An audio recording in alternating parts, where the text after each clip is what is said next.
Thank you, Hal. Good to see you tonight. If you will turn your Bibles over to Mark, at Mark's book concerning the life and the teachings of Jesus Christ. One of the reasons that we're looking at Mark is because he is very concise, plus his audience is a Roman audience, it's a Gentile audience. And it's a lot easier for especially a reader who does not know a lot about the Old Testament. Now, if you go to the Gospel of Matthew, you've got to kind of understand something about the Old Testament to be able to get all of the nuances and all of the information that Matthew gives. But when you go to Mark, a lot of times Mark, when he mentions a tradition or something to do with the law of Moses, he will give an explanation. So Mark is a great gospel, especially if you have children or grandchildren and you're wanting to teach them about the life of Christ. Mark is the book that you really go to because it's a book that's very concise, but it is a book that is easily understood, especially if you don't have a really good background in the Old Testament or in Judaism.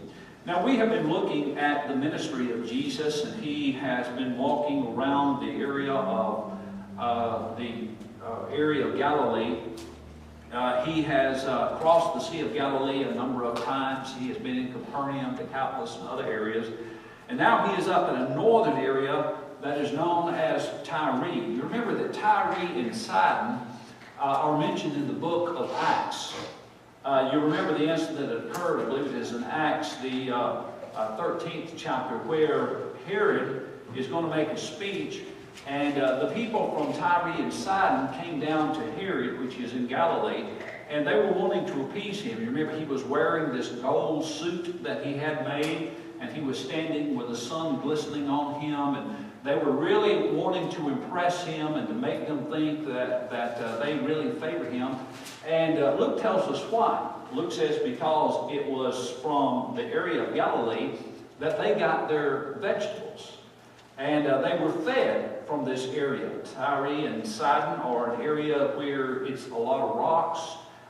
Nothing grows there. And so they were wanting to find favor in Herod. You remember that after Herod made a speech and the sun is shining on him and this gold is glimmering, that they said, oh, this has got to be the voice of a god. And rather than rejecting that, he accepted their praise. And remember that God struck him dead because of this. Now that was Herod, not Antipas, but Agrippa the first. Later on in Acts 24, is going to be Herod Agrippa II that the Apostle Paul is going to address. But this was his father, that here and there. So now they're in an area where, incidentally, there's going to be a lot of Gentile people, most of whom Jesus spoke was to Jews. But there were some areas that were populated kind of, as you would say, isolated pockets here and there of Gentile people. And Tyre, Sidon, Phoenicia, and those areas were places where Jesus actually is going to go and he is going to teach and minister to folks who were Gentiles. And he's going to work miracles there, and he is going to teach them also. Well, now I want us to notice in verse 24 that Jesus got up and went away from the region of Tyre. This is a seacoast town on the what we would call the eastern bank of the Mediterranean Sea. And when he had entered a house, he wanted no one to know of it, yet he could not escape notice. Now, there were times when Jesus wanted to be noticed, and sometimes he didn't. You wonder, well, why is it that Jesus did not want to be noticed? Well, one of the main reasons that Jesus would remove himself from a crowd is because of the fact that crowds many times would get so overwhelmed by his teachings and the fact that he was the Messiah that they would want him to, we're going to have to go to a different mic. My battery just died. So I'm going to go to this one here. They would want to literally make him king.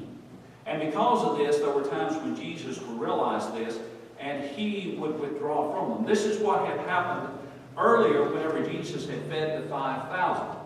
Now, he is in the area leaving Tyre, and he is trying to get not away from the people, but he did not want a lot of exposure that they would by force. And the Bible says that on a couple of occasions that by force they wanted to make him king, and that is for sure not what he wanted. But after hearing of him, a woman whose little daughter had an unclean spirit immediately came and fell at his feet. Now, the woman was a Gentile of Syrophoenician race. The Phoenicians, of course, were a seafaring people, and this is kind of a combination of a number of things that had occurred. You remember that the Assyrians had been occupying this area, as well earlier the Babylonians.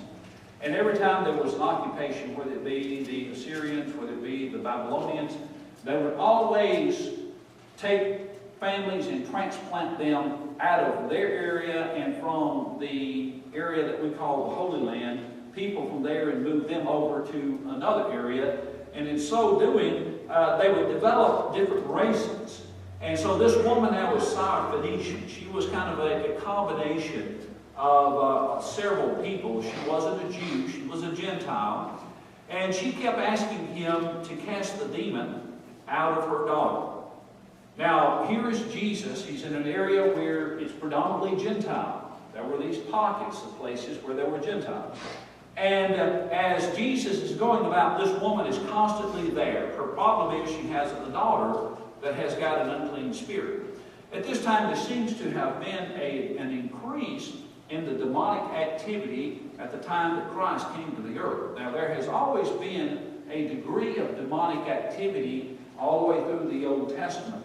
You remember that there were instances where, for instance, Saul, who was king of Israel, went to a witch and wanted to know how a certain battle and what the future held for him. And he kind of found out more information than he wanted to know, because she said you and your family were going to die, which it did happen.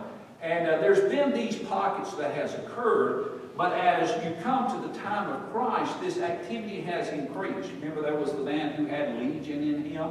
There's going to be a time when Jesus is going to be transfigured a little bit later on, and as he comes down off the mountain, his disciples are talking to a man, and they're all perplexed because the son had a demon in him. And so there's this activity, this demonic activity, and the purpose was God had backed away and allowed this activity to occur so that Jesus could show his power over Satan and his empire, and over his kingdom, rather.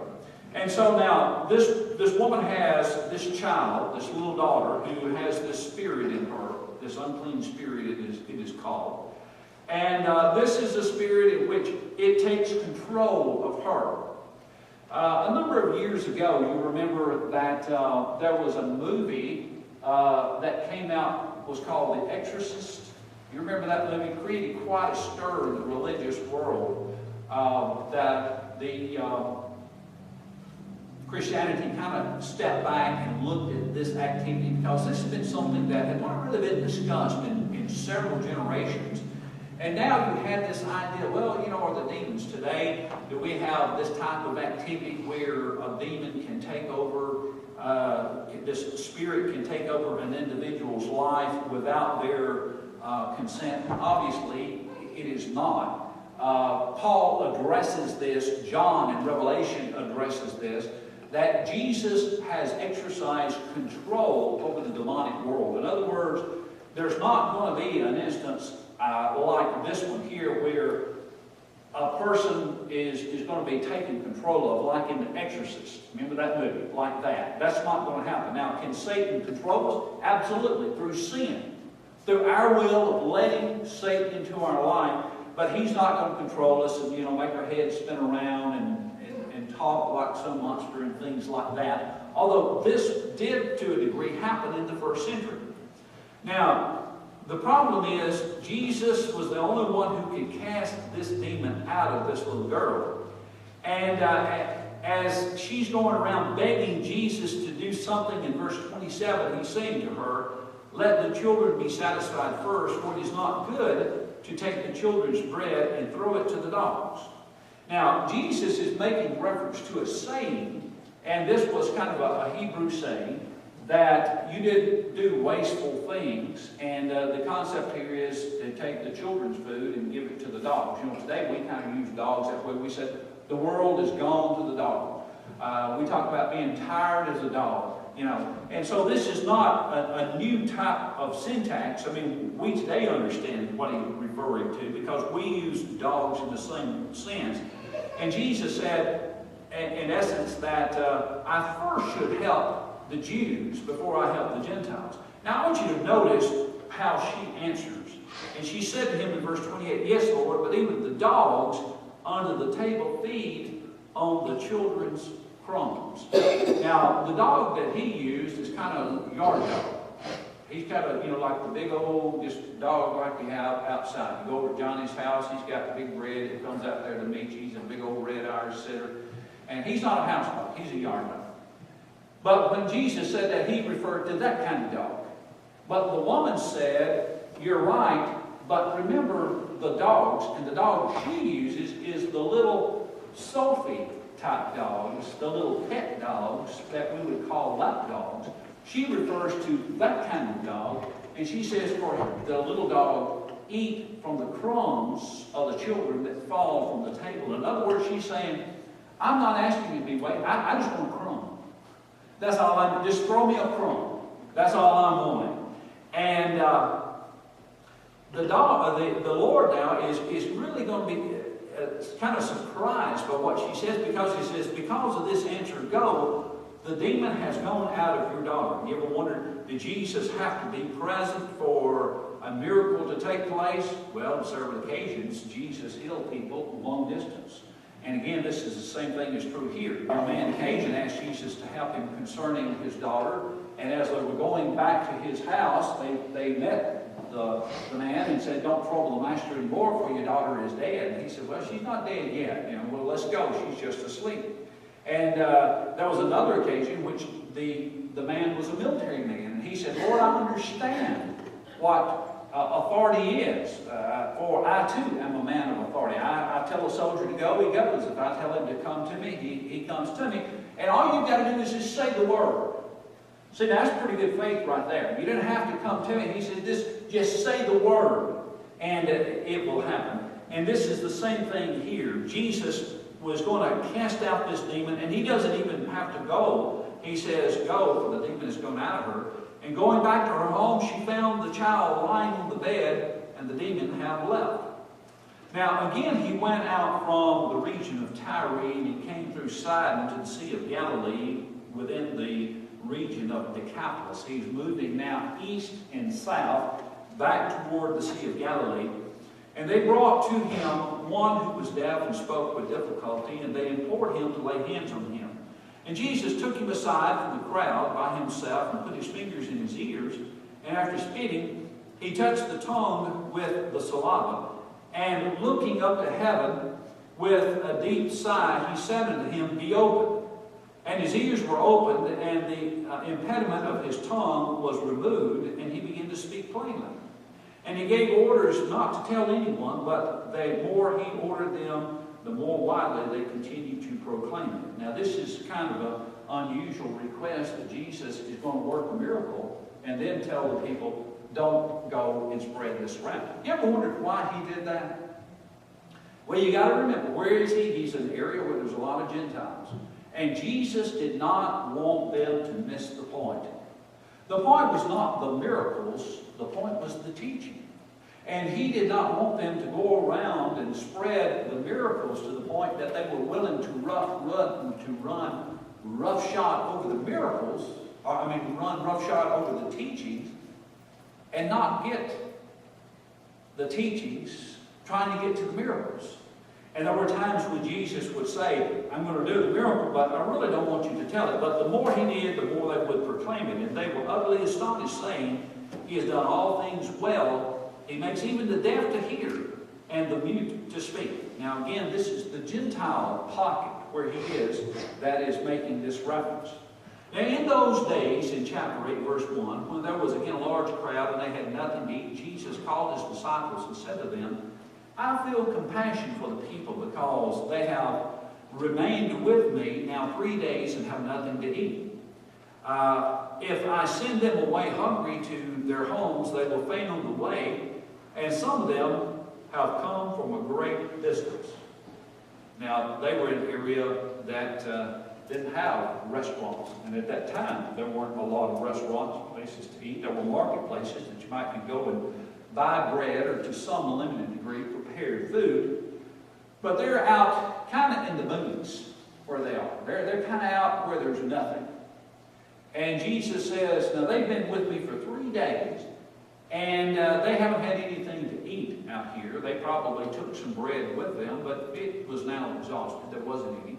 And so he said, I feel compassion for them because they're hungry. You know, Jesus cares about our physical needs. He cares when we hurt physically, not only spiritually, but physically as well. And all his disciples answered him. He said, where will anyone be able to buy enough bread here in this desolate place to satisfy these people? Now, I'm sure they could have gone to a home and probably bought a loaf or two of bread. But when you have the numbers that he is going to have, and incidentally, he is going to feed 4,000 here, there's not going to be any homes that's going to have this kind of supplies. And notice what he says to them in verse 5. And he was asking them, how many loaves do you have? And they said 7. And he directed the people to sit down on the ground, and taking the 7 loaves, he gave thanks and broke them, and started giving them to his disciples to serve to them, and they served them to the people.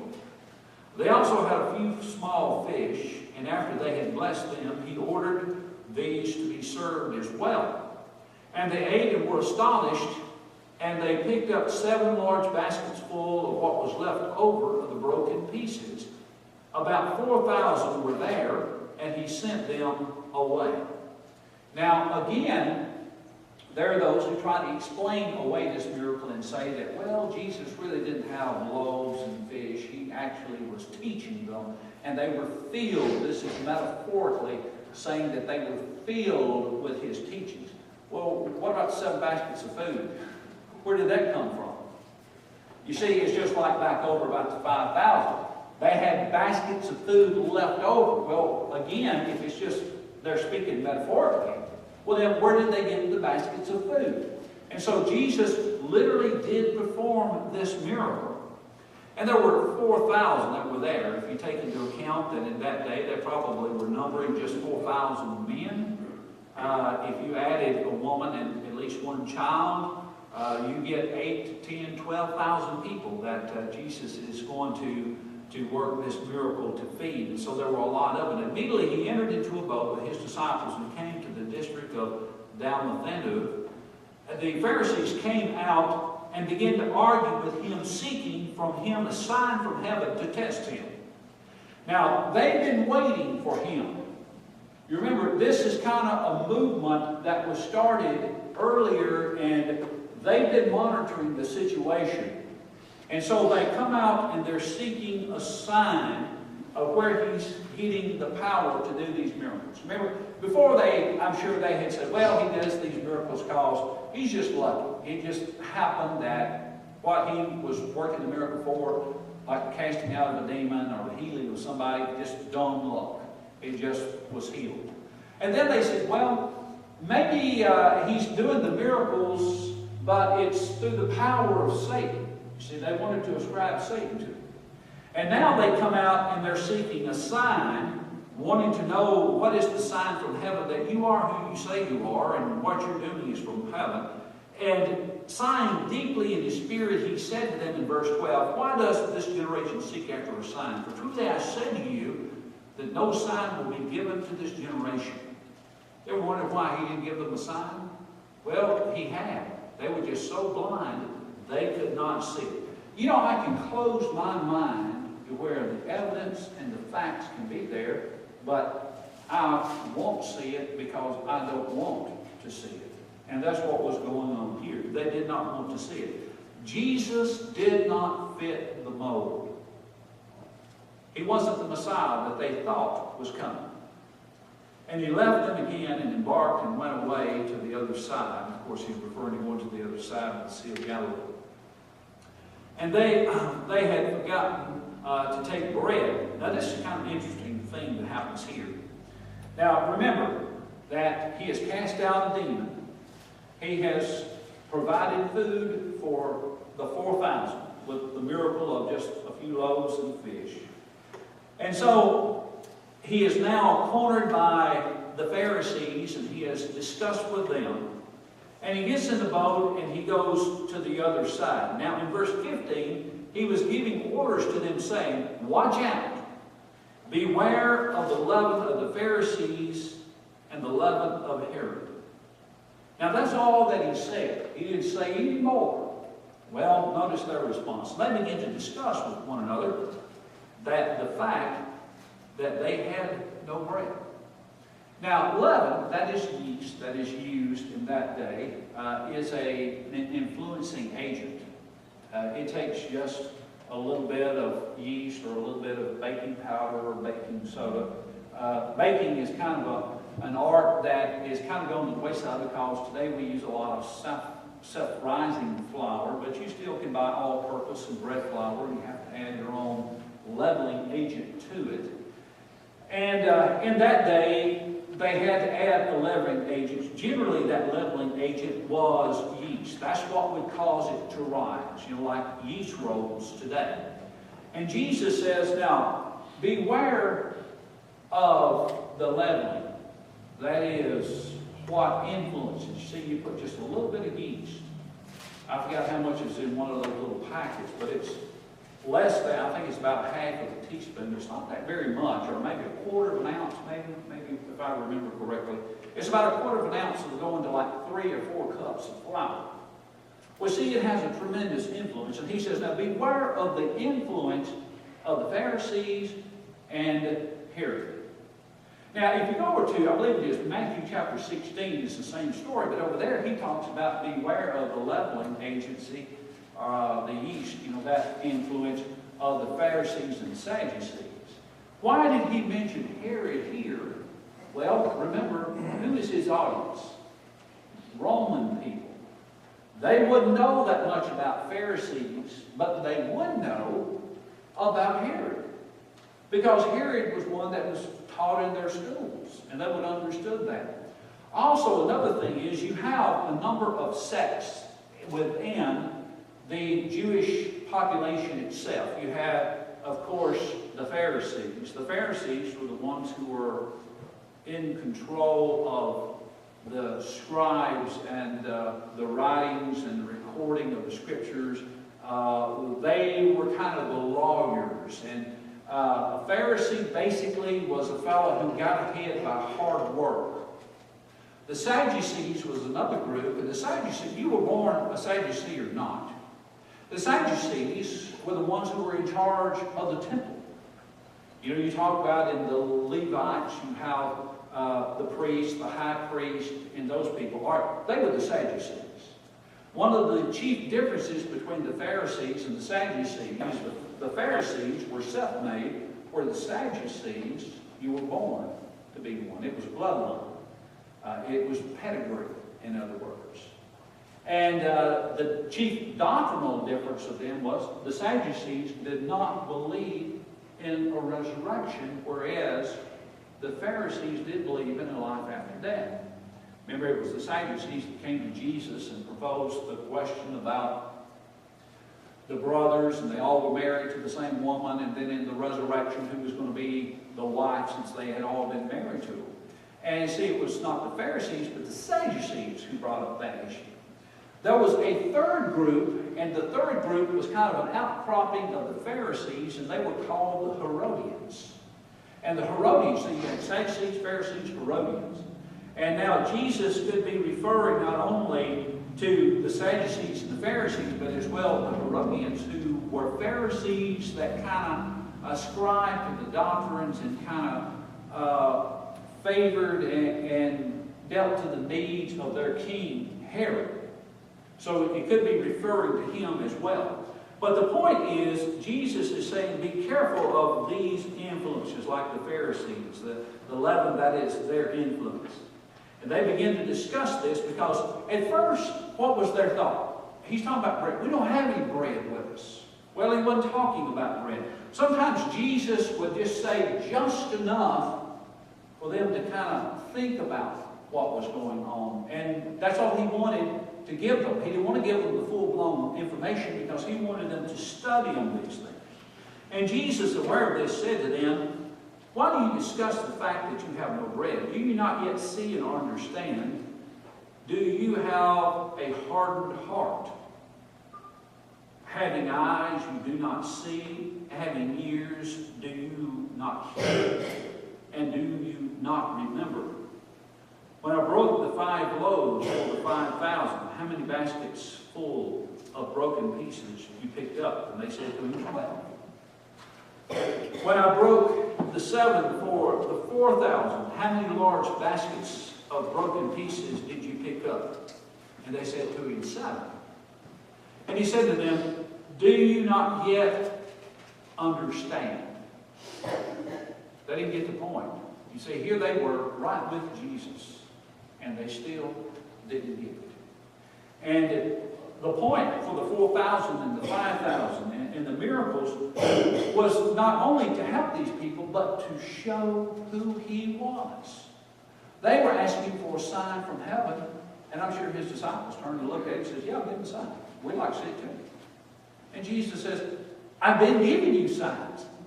I mean, I just fed 4,000 people. I just fed 5,000 people. I just helped this person who had a daughter who needed a demon cast out. I just done those. I've been giving you these signs all along, but you're not seeing them.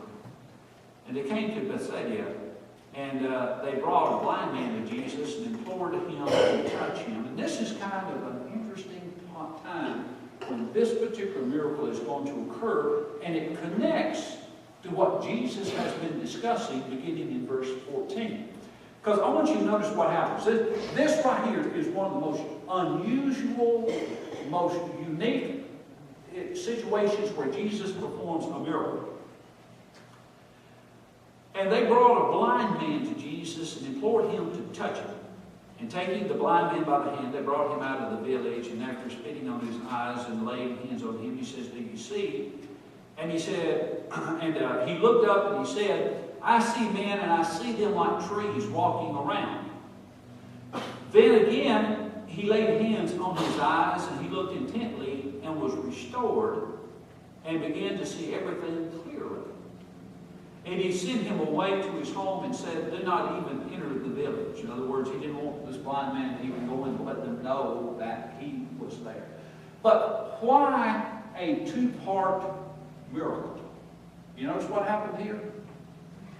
You know, he works the first part of the miracle and the man can see, but he says, it's like, I now have some vision, but it's like trees. I really can't see clearly. And so Jesus laid hands on him again, and now he can see. A couple of questions. First question is, could Jesus have healed him just one time? Yes. But he didn't. Well, why then did he make this a 2-part miracle? Why did it take Jesus efforts 2 times? It wasn't for the fact that he was weak with power, or the fact that he was doing for this man something to emphasize to him, but this was to show his disciples a lesson. And that is, right now, you see just a little bit. But one of these days, you're going to get the clear picture. Isn't that an interesting thought there?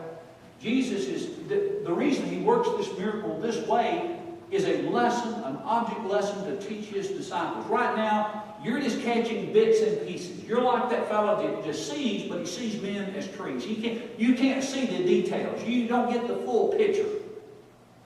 But later on, you're going to. You see, he works this miracle this way to teach an object lessons to his disciples, because they were seeing a little bit, but they weren't getting the full picture. And he wanted them to know that they were going to, because immediately in verse 27, he's going to ask the question, who do you say that I am? And eventually, the Apostle Peter is going to say that you're the Christ, the Son of the living God. You know, there's where today we have the same issues that the disciples did if we're not careful. We can allow life to distort us and our vision toward Jesus, our view of Jesus, rather, to be distorted. I see him, but I don't see him clearly. But we need to get the clear vision of Jesus, of who he truly is. And that is, he's not just a good person. He's not just a miracle worker. He's not just a great teacher. But he is Christ, the Son of the living God. Tonight, have you made that confession that Jesus is Christ, the Son of the living God? Remember this Ethiopian nobleman was driving along the way with Philip. He said, see, here's water. What hinders me to be baptized? And Philip said, if you believe, you may. He said, I believe that Jesus is the Son of God. And that's when they commanded the chariot to stop, and he baptized him. You see, his faith came to that point. Tonight, do you have that kind of faith? Do you see Jesus as the Christ? That is the anointed one, the Son of the living God. If you need to put your Lord on in baptism tonight, or we encourage you to do that, while together we stand and sing.